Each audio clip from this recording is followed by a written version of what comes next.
깊이가 다른 경제 콘텐츠 3프로TV 오늘 아침 라이브 이주호 정용진입니다. 네 반갑습니다. 12월 9일 화요일이 됐습니다. 네, 화요일 됐스. 화요일 됐스. 네, 화요일 됐습니다. 네. 자, 자, 머리가 좀 떴어요, 누가요? 정프로님. 아, 저요? 네, 꾸민 거죠? 이거 이제 세팅한 거죠? 세팅이죠? 예, 뜬 게 아니라 세팅이죠. 죄송합니다. 예. 이렇게 보니까 내가 얼굴이 크네. 자, 네. 여튼 오늘 12월 9일 화요일 순서 어떤 분들과 함께 할까요? 자, 오늘은 뉴스를 류종훈 기자가 전해줄 겁니다. 오늘 보니까 HD 현대가 3조 원 가까이 투자해서 인도에다 조선소 짓는다는 소식이 있어갖고 네. 지금 우리나라 조선소에 손을 내미는 전 세계 국가들이 상당히 많습니다. 아, 그렇죠, 그렇죠. 네, 배를 만들 수 있는 국가가 거의 없기 때문에 네. 그것도 이제 중국에다 맡기기는 조금 부담스러워서 자 그렇습니다. 그 뉴스 잠시 후에 살펴보도록 하겠고요. 박병창 이사님과 함께 그 시장 상황을 한번 살펴볼 텐데 네. 어제 좀 루머가 좀 있었어요. 어떤 루머예요? SK 하이닉스가 ADR 발행한다 그래갖고 이런 것도 아마 말씀을 해주시지 않을까 싶거든요. 저는 그 부분 좀 궁금한 게 있어서 잠시 후에 확인해 보도록 하겠습니다.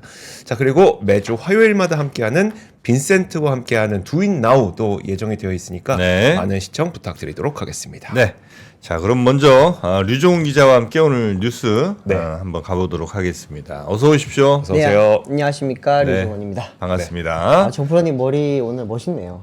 그렇죠? 네네. 네. 아주 스파이키합니다. 사실 이런 헤어 소화하기가 쉽지가 않거든요. 그러니까요. 옛날에 네. 베컴 정도? 네. 네. 요 베컴에 준다는 네. 정도로. 아유, 그 고맙습니다. 정도는 돼야죠. 네. 베컴. 네, 오늘 증시가 좋았으면 더 좋았을 텐데 이제 오늘 어젯밤에 간밤에 증시는 많이 좋지는 않았습니다. 사실. 네. 미국 증시 먼저 보면서 말씀드리겠습니다. 뉴욕 증시 같은 경우에는 3대 지수가 동반 하락세로 마감을 했는데요. 다우존스 같은 경우는 0.45% 떨어졌고요. 나스닥도 0.14% 하락했습니다. S&P 500 같은 경우에도 0.35% 하락을 한 채 마감을 했고 러셀 2000 정도만 0.05% 강보합세로 마감을 했습니다. 네. 지금 뭐 FOMC 회의가 이제 이틀 정도밖에 안 남았다 보니까 아무래도 경계감이 좀 많이 커진 상태고요.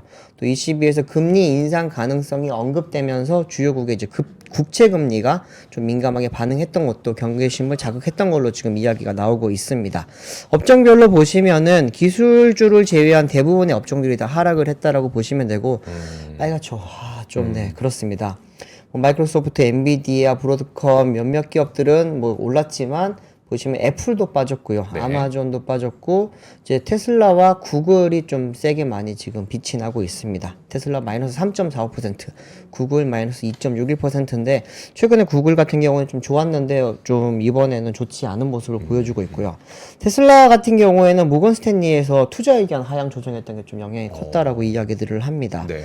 여기서는 2023년 6월 이후 약 2년 6개월 만에 처음 투자 의견을 하향을 조정을 했고요. 이제 당시 이제 담당 애널리스트가 이제 이전에 애덤 조너스에서 최근 앤드류 코코로 바뀐 게 네, 앤드류 이름 좀 어렵네요. 앤드류 포코코. 바뀌었군요. 네, 바뀌면서 바뀐 건데 이분 같은 경우는 좀 밸류에이션을 많이 좀 본다고 합니다. 이제 기업 가치로 봤을 때 밸류에이션이 많이 높은 기업에 대해서 좀 투자 의견을 안 좋게 낸다라고 이야기를 하는데 GM은 또 좋게 냈대요. 근데 이제 테슬라 같은 경우에 좀 안 좋게 내면서 좀 안 좋았던 이야기도 나오고 있고 또 에피소드가 하나 있었는데 테슬라 사실은 요즘 뭐 전기차 자율주행도 뭐 당연히 유명하지만 사실은 막 가장 많이 기대하는 건 옵티머스잖아요. 네, 휴머노이드. 휴머노이드 옵티머스 로봇인데 최근에 마이애미에 있었던 한 행사에서 약간 좀 재밌는 에피소드가 하나 있었는데 가져와 봤습니다. AVGO라는 데가 브로드컴이군요. 네. 그렇습니다. 이게 뭐예요, 이거는? 네. 이제 이 마이애미에서 진행됐던 뭐 휴머노이드랑 AI 관련된 행사였는데 여기서 이제 보시면은 그 옵티머스 쓰러졌어요? 옵티머스가 갑자기 로그아웃 되면서 쓰러지는 모습이 나오거든요.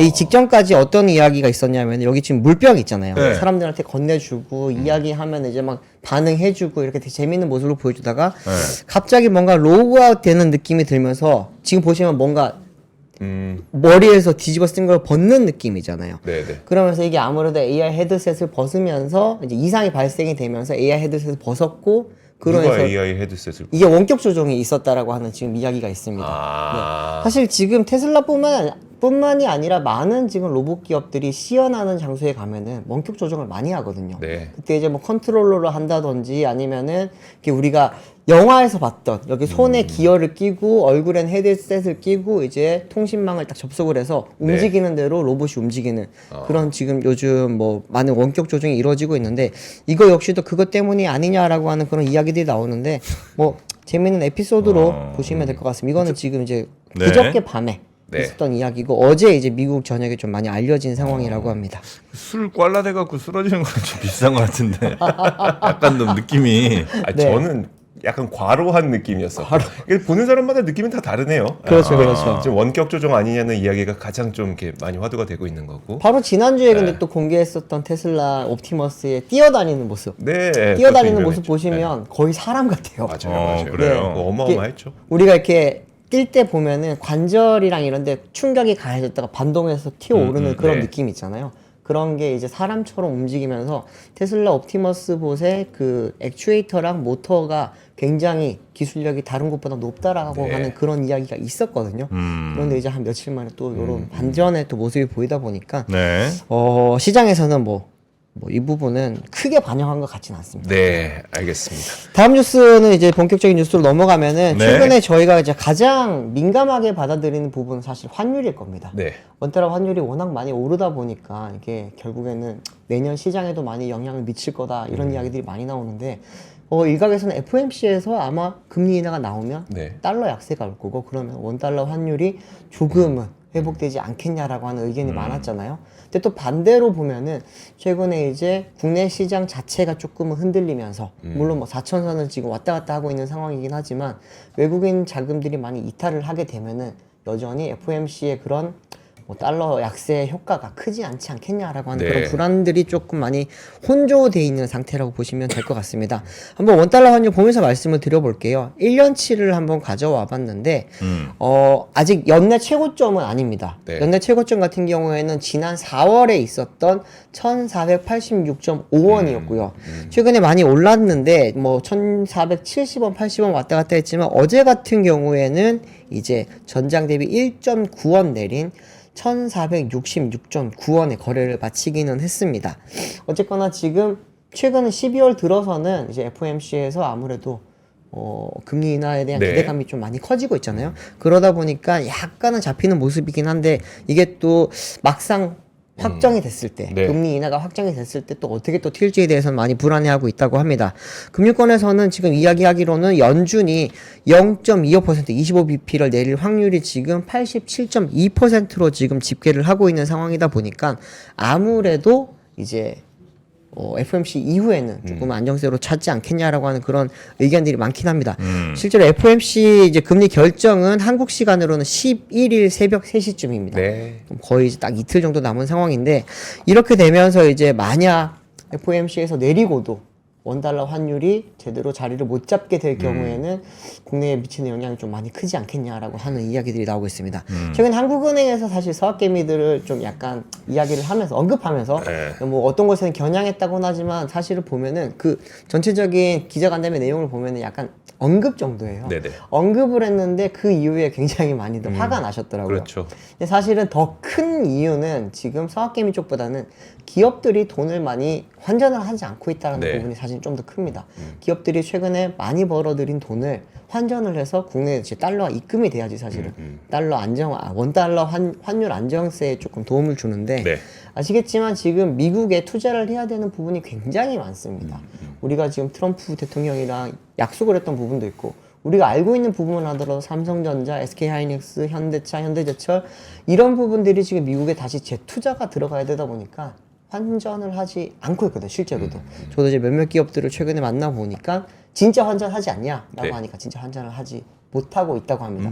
그 기업이 어딘지는 좀 말씀드리기 좀 어렵긴 한데 네. 예, 어쨌든 그 환전을 하면은 그 기업 입장에서는 중간 과정에서 뭐 수수료도 내야 될 거고 맞아요. 그리고 네. 왔다 갔다 하는 과정에서 여러 이야기 그 뭐라 그럴까 결제에 대한 그런 불안감도 커질 수가 있다 보니까 아예 그냥 가지고 있다가 바로 그 돈으로 다시 내는 게 맞지 않겠냐라고 하는 이야기인데 어쨌든 지금 원달러 환율이 이렇게 많이 커지면 환율이 불안감이 커지면서 지금 정부에서도 최근에 이제 TF팀을 꾸려가지고 외환 수급 주체인 수출기업 그리고 증권사 국립연금에 관한 지금 대책 마련을 나섰다라고 합니다.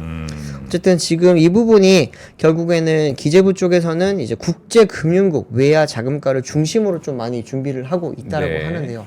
이게 제대로 작동을 하지 못하면 내년 환율 시장은 1,500원을 돌파할 수도 있다라고 하는 그런 전문가들의 멘트들도 지금 나오고 있는 상황입니다. 네. 이게 뭐 좀 어떻게 보세요, 정프로님 같은 경우에는? 환율이요? 네. 환율 지금 어떻게 알아요? 근데 일단은 우리가 그러니까 과거에 익숙했던 그 환율 레벨은 다시 가기가 매우 어려운 상황인 것 같다는 정도의 생각은 하고 있고 네. 아마 낮아지더라도 뭐 1,300원대 매우 후반이나 1,400원대 정도에서 네네. 뭐 크게 더 많이 낮아지진 않을 것 같다. 네. 그러니까 뭐 금리 차이를 보거나 우리나라 뭐 돈 또 늘어나는 M2 증가율이나 이런 거 봐도 M2. 네. 네, 그래서 뭐 우리나라 환율이 미국보다 뭐 갑자기 막 그 예전처럼 돌아가 1,200원대 뭐 1,100원대 이렇게 가기는 아마 거의 불가능에 가깝지 않겠나? 그러니까 그러니까요. 전문가들도 지금 다 말씀하시는 걸 네. 들어보면은 1,200원대는 한 번도 저는 못 들어봤고요. 네, 사실은. 이제는 못 갈 것 같아요, 네. 거기는. 우리가 계속 유노말 이야기를 했었는데 네. 1,200원대에서 1,300원 올라갈 때 굉장히 많이 불안감이 커졌고 네. 주가도 많이 빠졌었잖아요. 예. 그러다가 이제는 1,400원만 가도 이제는 괜찮다라고 하는 이야기가 나오다 보니까 이 환율 부분에 있어서는 좀 많이 뉴노멀인 것 같기는 하고요. 네. 최근에 이제 일본 엔화 같은 경우에도 영향을 좀 많이 주다 보니까 엔화 이제 그 BOJ가 만약에 금리를 올리게 됐을 때 네. 그 영향을 아마 우리가 더 크게 받지 않겠냐라고 하는 그런 불안감이 커지다 보니까 내년 환율 지금 계획을 설정하는 데 있어서 기업들이라든지 뭐 정부라든지 뭐 은행 같은 경우에도 굉장히 많이 좀 어려움을 겪고 있다라고는 합니다. 네. 근데 정부가 그래서 좀 세제 인센티브를 좀 많이 준비를 하겠다라고 이야기를 하는데 예를 들면 뭐 해외 자회사로부터 받은 배당금에 대해서 비과세 혜택을 현재는 95%에서 100%까지 확대하는 것도 지금 준비를 하고 있고요. 또 금감원을 중심으로 증권사의 해외 투자 투자자 설명 의무, 위험 고지 적정성, 그리고 또 빅2를 부추기는 마케팅 관행 등을 1월까지 점검하겠다라고 이야기를 합니다. 쉽게 말하면은 미국 투자를 많이 하지 말라라고 좀 약간은 간접적인 압박을 넣겠다라고 하는 그런 모습도 보이고 있는 상황입니다. 네. 그래도 환율 전망이 나왔고요. 네. 다음 소식은 어떤 거 있습니까? 다음 소식은 조금은 밝은 소식입니다. 뭐죠?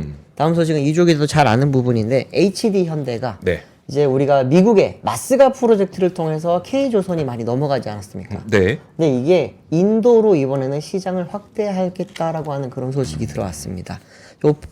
띄워주신 보면서 계속 말씀을 드리겠습니다. 네.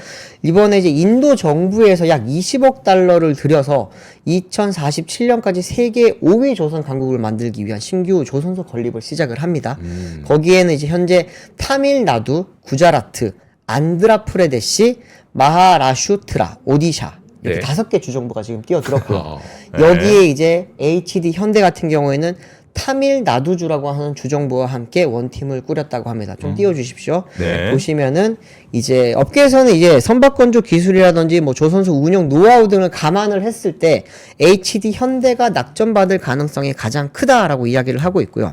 또 뭐 한국의 라이벌인 뭐 중국이라든지 네. 또 하나오션, 삼성중공업이 이번에 인도 이 프로젝트에는 나가지 않다 보니까 아무래도 HD 현대가 가져가지 않겠냐라고 하는 이야기를 많이 하는데 이 좀 재미있는 용어가 하나 있더라고요. 우리가 미국의 이제 마스가 프로젝트라고 하는 용어가 재밌었잖아요. 네. 이번에는 스미스 프로젝트라고 하는 이 용어가 나왔습니다. 스미스가 뭐예요? 이게 제가 누가 만든 건 잘 모르겠어요. 근데 스미스가 Shipbuilding Make in India Together with 현대라고 해서 이 약자를 따서 아이고.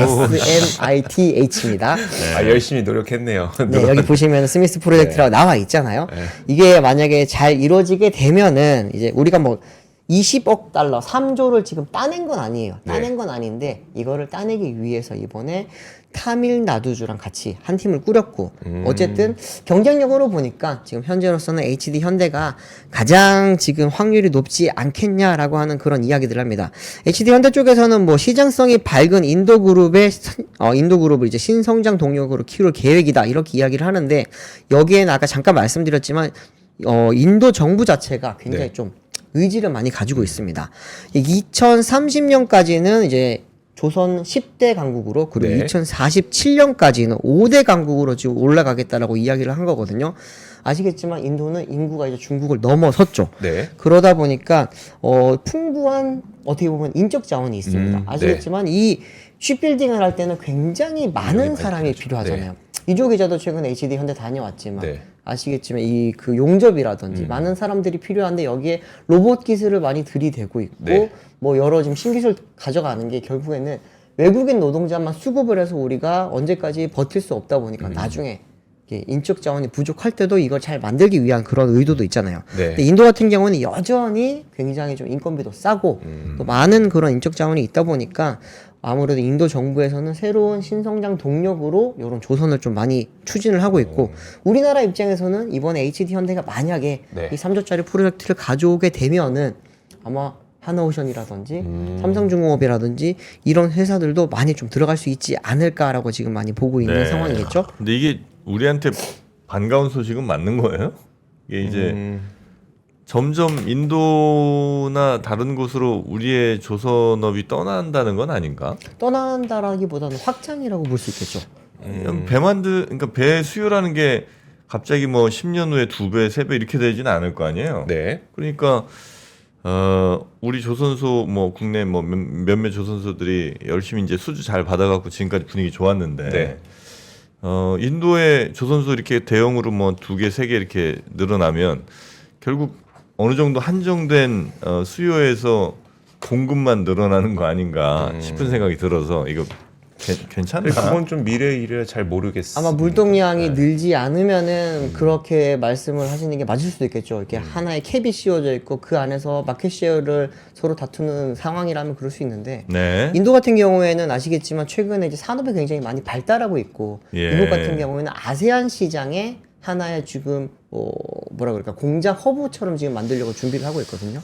그렇게 됐을 때 이제 인도에서 분명히 엄청나게 많은 그런 화물선에 대한 수요가 높을 텐데 네. 거기에 우리나라 기술이 들어가서 이제 인도한테 그냥 주는 게 아니라 우리가 거기에 자리를 잡고 이제 우리가 거기서 만드는 거잖아요. 네. 그러니까 쉽게 말하면 현대차가 한국 공장이 있고 인도 공장이 있고 미국 공장이 있는 것처럼 인도 그 HD 현대에 울산 공장이 있고 그리고 네. 이제 인도 공장이 생기고 미국 공장이 생기고 이런 의미로 조금 받아들이시면 좋을 것 근데 같아요. 결국 공급망이 같이 진출을 하게 되면 우리나라 공급망이 첫 번째로 사용될 가능성이 가장 높겠죠. 그렇죠. 네. 그러다 보니 지금 뭐 조선일보 같은 경우에는 이 이제 프로젝트에 대해서 제2의 울산을 인도에 만든다라고까지 지금 표현할 정도입니다. 방금 이조 기자 말했지만 가면 단순히 HD 현대만 가는 게 아니라 거기에 딸려 있는 서플라이 체인이 다 들어가다 보니까 네. 네. 아무래도 이제 국내 조선 산업 자체에 대한 그런 이제 그 뭐라 그럴까요? 파이도 커지고 볼륨이 굉장히 많이 커질 수 있는 그런 기회가 되지 않겠냐라고 볼 수 있는 거죠. 근데 뭐 중국 같은 경우에 인도에는 아마 못 들어갈 거라고 지금 많이들 보고 있습니다. 뭐 중국, 일본, 인도 관계 네, 뭐 양국 이런 간의 거 관계가 워낙 따져서? 안 좋기 때문에 네네. 실제 자동차 같은 경우에도 중국 차가 그렇게 지금 세계를 점령해 하려고 준비를 하고 있잖아요. 네. 인도 시장에서는 여전히 힘을 많이 못 쓰고 있는 걸 보면은 그 이제 민족 간의 관계라고 할까요? 정치적인 관계라고 할까? 그게 참 풀기는 쉽지는 않은 것 같습니다. 네. 알겠습니다. 하여튼 우리 조선소가 인도에도 또 진출하게 되는 네. 그런 기대를 좀 해볼 만한 그런 뉴스인 것 같고요. 네네. 세 번째 뉴스도 한번 가볼까요? 세 번째 뉴스는 이제 쿠팡 소식인데 쿠팡이 뭐 이제 일주일 가량 지났잖아요. 근데 그럼에도 불구하고 여전히 지금 공식적인 제대로 된 사과라든지 네. 그리고 고객에 대한 보상안이라든지 전혀 나오고 있지 않습니다. 뭐 아시겠지만 그 쿠팡 쪽에서는 사실 약간의 꼼수를 부리려고 했던 이야기도 정황도 많이 포착이 됐거든요. 네. 개인정보 노출이냐, 유출이냐 뭐 이런 걸 통해 가지고 단어 하나로 인해서 가진금을 피하냐 마느냐가 걸릴 수가 있단 말이에요. 네. 그러다 보니 지금 1조 원이 넘는 엄청나게 큰 과징금을 피하려고 했던 그런 꼼수가 지금 많이 드러나고 있다 보니까 유출을 노출로 써서 네. 유출은 법적 책임이 있어요. 근데 네. 노출은 법적 책임이 없다 보니까 와. 법적 과징금을 지금 피할 수 있는 그런 형태가 있다 보니 의도적으로 한 거 아니냐라고 하는 그런 의혹도 지금 많이 나오고 있습니다. 솔직히 한국에서 장사할 건데 지금 한국에서 너무 무책임한 근데 주변에 쿠팡 탈퇴했다는 이야기 들어보신 적 있으세요?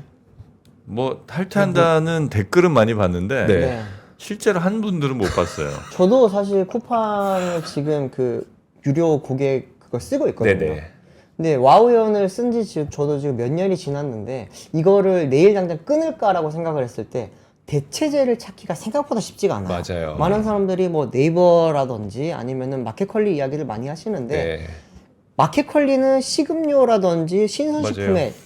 특화돼 있고 그렇죠. 네이버 같은 경우에는 또 이 부분은 또 약간 약하단 말이에요. 맞아요. 공산품은 좋은데 그러다 보니까 하나로 쓸 수 있는 게 쿠팡이다 보니까 많은 사람들이 여전히 탈퇴는 못하고 있는데 실제로 이용량은 좀 많이 줄었다고 합니다. 이거 보면서 계속 말씀드리겠습니다. 네. 어제 이제 좀 많이 나왔던 이야기 중에 하나인데요. 데이터 분석 기업인 IGA웍스 모바일 인덱스에서 조사한 내용입니다. 여기 첫 번째 표를 보시면 아실 텐데 지난 5일 기준으로 쿠팡의 일간 활성화 이용자 DAU라고 합니다. 이게 1617만 7757명으로 집계됐습니다. 여전히 많이 쓰고 있죠. 보시면은.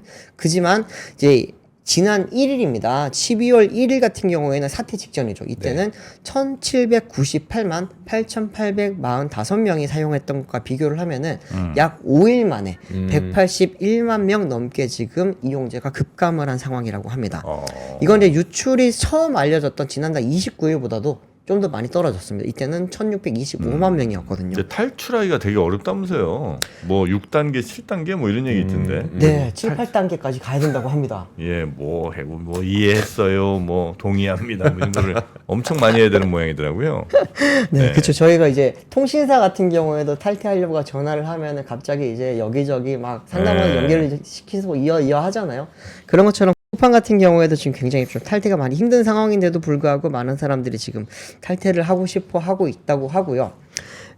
쿠팡 같은 경우에 지금 국내 기업이 아니잖아요. 네. 그러다 보니까 국내에서 굉장히 좀 법적 피해를 많이 피할 수 있을 걸로 보고 있는 것 같아요. 그래서 약간 배짱을 부리는 것 같은데 그러다 보니 국내 소비자들이 이제 로펌을 통해서 미국 시장에, 미국에서 네. 지금 이제 집단 소송을 할 준비를 하고 있다고 하는 이야기도 나왔습니다. 어제 이제 나왔던 거 보면은 법무법인 대륜 같은 경우에 네. 이제 미국 법인이 SJKP를 통해서 쿠팡 미국 본사를 상대로 이제 이번에 징벌적 손해배상 소송을 낼 계획이라고 합니다. 네. 여기에 지금 많은 사람들이 뭐 참가를 하겠다라고 이야기를 하고 있는 상황이긴 한데 이게 200명 정도가 지금 현재 소송에 참여를 한 상황이라고 200명이요? 네. 너무 아마 그쵸 너무 적어요. 제가 그날 한번 말씀드렸지만 지금 관련된 카페라든지 법적 소송을 준비하는 그런 뭐 모임들을 가보면은 10만 명 넘게 지금 다들 모여 있거든요. 네. 그런데 어떤 식으로 소송을 해야 될지 왜냐하면 한국에서 소송을 해봤자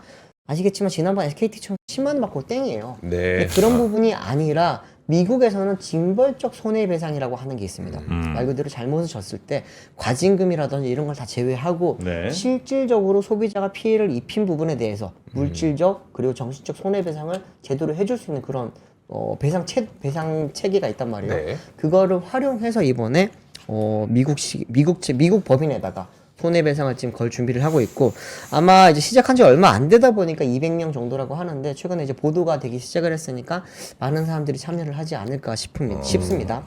그리고 지금 이게 쿠팡 사태 자체가 쿠팡 그 하나로서만 지금 쿠팡과 연결된 것만 피해를 주는 게 아니라 해외 직구하는 사람들한테도 많은 지금 피해를 주고 있다라고 합니다.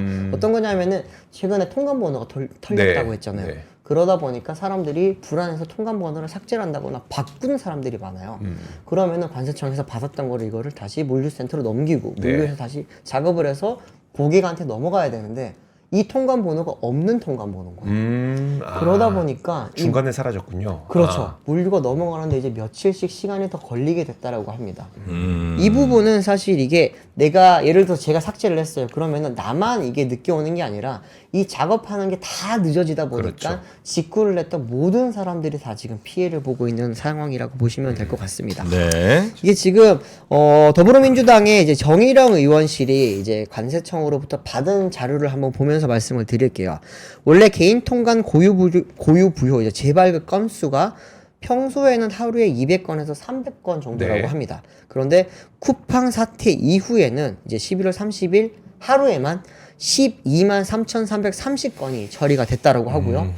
그리고 이제 12월 1일에는 29만 8,742건, 그리고 이제 네. 그 다음 날은 33만 9천여 건, 그리고 네. 3일과 4일에도 각각 20만 건, 16만 건 이렇게 됐습니다. 지금 5일 동안 약 113만 1,355건이 지금 됐다고 하거든요. 이거 같은 경우는 이제 1월부터 11월까지 네. 누적 건수가 24만 건이었기 때문에 이것보다도 5배 이상 지금 많은 숫자라고 합니다. 그러다 보니까 이게 결국에는 이제 뭐 관세청이라든지 네. 이런 부분에서도 업무에 로드가 많이 걸릴 수밖에 없는 상황이라고 볼 수 있습니다. 근데 미국 법원에서 잘 이게 나올려나 모르겠네. 네? 이 미국 법원에서 그러니까 네. 이게 되는지 모르겠어요. 어쨌든 우리나라 안에서 이제 벌어진 일이잖아요. 그렇죠. 여튼 뭐 집단 소송 한다고 하니까 네. 어떻게 되는지는 한번 보도록 하겠습니다. 네. 아마 그 쿠팡에서 이거 못 살 거예요. 그리고 이거요? 예, 최연석 봉골레, 네. 예, 최연석 셰프의 손맛이 들어가 있는 요 봉골레인데 봉골레 스파게티가 지금 뭐 잘 안 보이실 수 있겠습니다만 나는 이렇게 바지락이 많이 들어간 거 처음 봤어요. 가게 가서 먹어도 이렇게 안 나오는 것 같은데. 그러네요. 네. 근데 진짜 파스타의 맛은 봉골레나 아니면 알리오 올리오를 맛봐야 아는 것 같습니다. 네. 이 맛을 뭐 토마토 소스라든지 크림 소스는 여기저기서 이제 소스 자극적인 맛이죠. 소스만 있으면 그냥 그만 나잖아요. 네, 그렇죠. 봉골레나 알리오 올리오가 잘 만들어야 진짜 파스타를 잘하는 집일 것 같은데 어떻습니까? 드셔보니까. 네. 아니 근데 굉장히 약간 좀 매콤하고 네. 우리 입맛에 최적화된 그런 봉골레 같아요. 그래요? 네. 먹어보니까 네. 해장 파스타라고 있거든요. 맞아. 약간 술찜 파스타인데 이게 네, 오 완전 맛있는데요. 예. 봉골레 맛에 약간 매콤한 그 느낌 거기다가 이제 이 바지락이죠. 바지락이 되게 많이 들었어요. 예. 바지락 칼국수 아니냐고 그러시는데 그 정도로 바지락이 많이 들어갔습니다. 예. 그래서 한번 해장 파스타 맞네요. 해장 파스타 맞네요. 이거 만들려면은 저 이제 만들어 봤거든요. 요리 잘하잖아요, 네. 우리 유종 기자. 요 맛은 지금 화이트 와인이랑 버터랑 다 들어간 거예요. 맞아요. 굉장히 요 약간 느끼함에 싹 들면서 깔끔한 맛이 뒤에 딱 잡아주잖아요. 잘하시네. 그리고 되게 맵네요.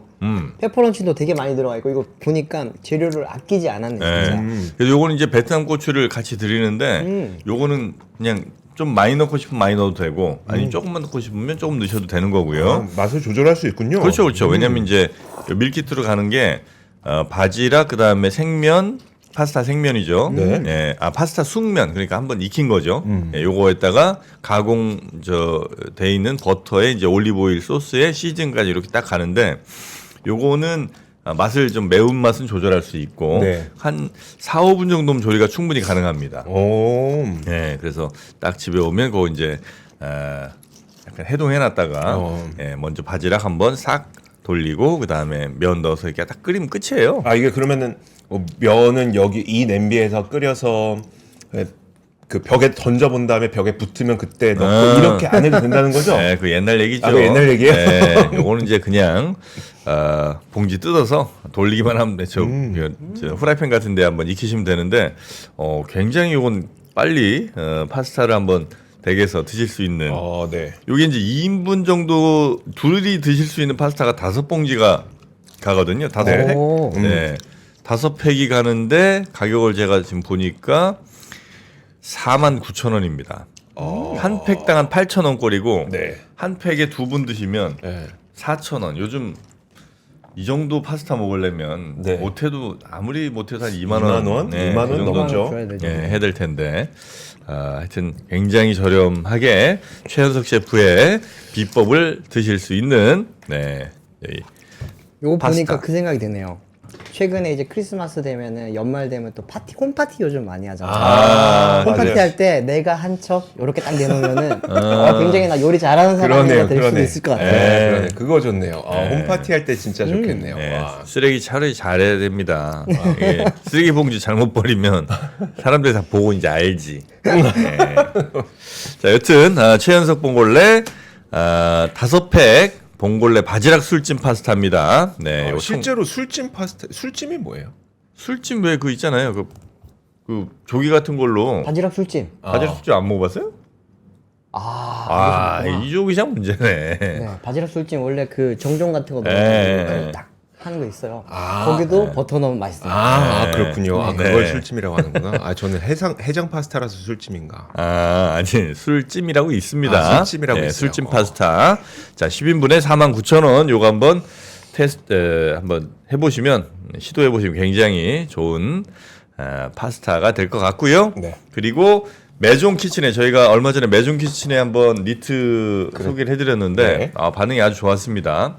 요 멋을 분들의 선택 예, 메종 키친의 은빛 여우가 아주 귀여운 네. 로고로 이렇게 가슴에 여기 그냥 로고가 무슨 프린트 이런 게 아니고 다 이게 자수 놓은 그런 로고라 아주 오바로크. 오바로크랑 또 좀 다른데 오바로크는 네. 좀 다르죠. 오바로크는 군대 갈 때 많이 했던 거 아닌가요? 네, 하여튼 비슷합니다. 네, 그런 자수 들어가 있는 메종 키친의 맨투맨 셔츠가 있고요. 지금 이조 기자가 그레이, 네, 저는 블랙 네. 색깔 입었고 사이즈가 스몰부터 X, 라지까지 총 4가지 사이즈가 있습니다. 네. 그래서 한번 그레이 폭스가 이렇게 가슴에 들어가 있는 메종 키친에 요거 뭐 인터넷에 찾아보시면 가격이 그래도 어마어마합니다. 뭐 어마어마까지는 아니지 만만치 않아요. 아, 그래요? 네, 만만치 않은데 요거는 87,000원에 네. 갖고 왔습니다.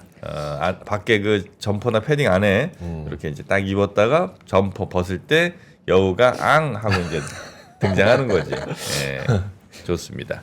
자, 메종 키친의 맨투맨 셔츠 역시 필요하신 분.